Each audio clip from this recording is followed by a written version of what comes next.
देखिए, देखो जब भी आप एग्जाम हॉल पे जाइए, आप केवल सिलेबस कंप्लीट करके जाएंगे, सो आपका कंपटीशन बहुत होगा। लेकिन आप कुछ और स्किल लेके वहां पहुंचोगे तो धीरे धीरे आपका कंपटीशन कम होगा, आप उनसे आगे निकल जाओगे। अब ध्यान से देखना, मैं यहाँ पे दो स्टूडेंट के बारे में बात करूंगा।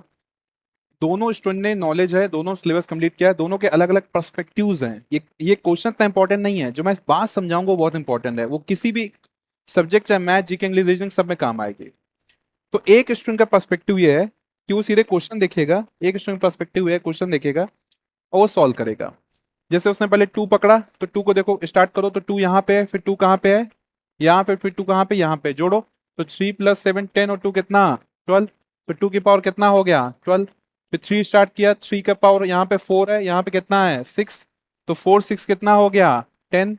चलो फिर 5, तो 5 यहाँ पे और 5 यहाँ पे, तो 6 और 8 कितना हो गया, 14। नीचे क्या लिखा है, 2 की पावर 8, 3 की पावर 7 एंड 5 की पावर 11। ठीक है, क्लियर है यहाँ तक, यस और नो? मैं आपको पर्सपेक्टिव दिखा रहा हूँ बस। अब देखो, इसको अलग सॉल्व करेगा, इसको अलग सॉल्व करेगा और इसको अलग सॉल्व करेगा, क्योंकि सबका बेस क्या हो रहा है, मैच। तो यहाँ देखो, बेस दोनों का सेम है, डिवाइड हो रहा है तो पावर क्या होगी, माइनस। तो 12 में 8 गया, कितना बचा, 4।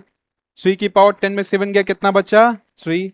एंड 5 की पावर 40 में 11 गया, कितना बचा, 3। कौन सा ऑप्शन मैच कर रहा है, कौन सा ऑप्शन मैच कर रहा है, सी। क्लियर है? तो ये एक टाइप का पर्सपेक्टिव है कि उस पर्सन ने, नॉलेज की कमी नहीं है, लेकिन उस पर्सन ने केवल किस पे ध्यान दिया, सोल्यूशन। किस पे ध्यान दिया, सोल्यूशन। अब एक दूसरा पर्सन उसके पास भी सेम नॉलेज है, वो भी सेम नॉलेज कैरी कर रहा है। अब उसको ध्यान से देखना, वो कैसे क्वेश्चन अटेम्प्ट करेगा।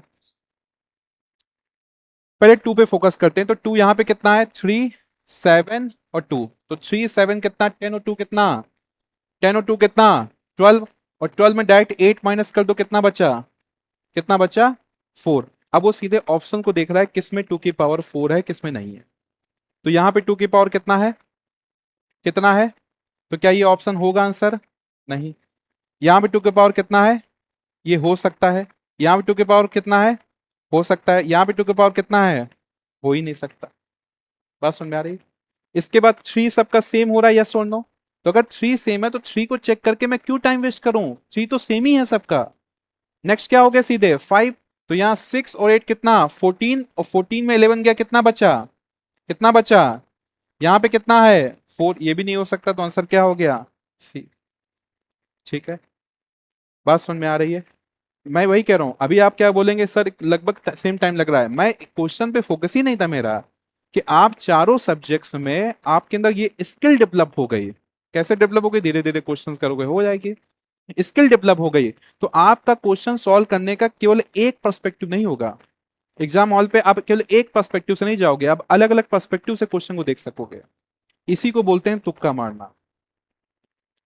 तुम्हें क्या लगता है, जैसे हाथ रख दिया, जहां हाथ आया उसको तुक्का बोलते हैं ना भाई, इसको तुक्का बोलते हैं। तुक्का मतलब क्या होता है कि आपने सॉल्व नहीं किया, आपने ऑप्शंस को एलिमिनेट किया। सो एक मैं गहरी लाइन बोल रहा हूं, उसको समझना, ये मेरी 11 साल की मेहनत है। कॉम्पिटेटिव एग्जाम में आपका काम सॉल्व करना नहीं है ना, आपका काम सॉल्व करना नहीं है। आपका काम क्या है, सही ऑप्शन तक पहुंचना।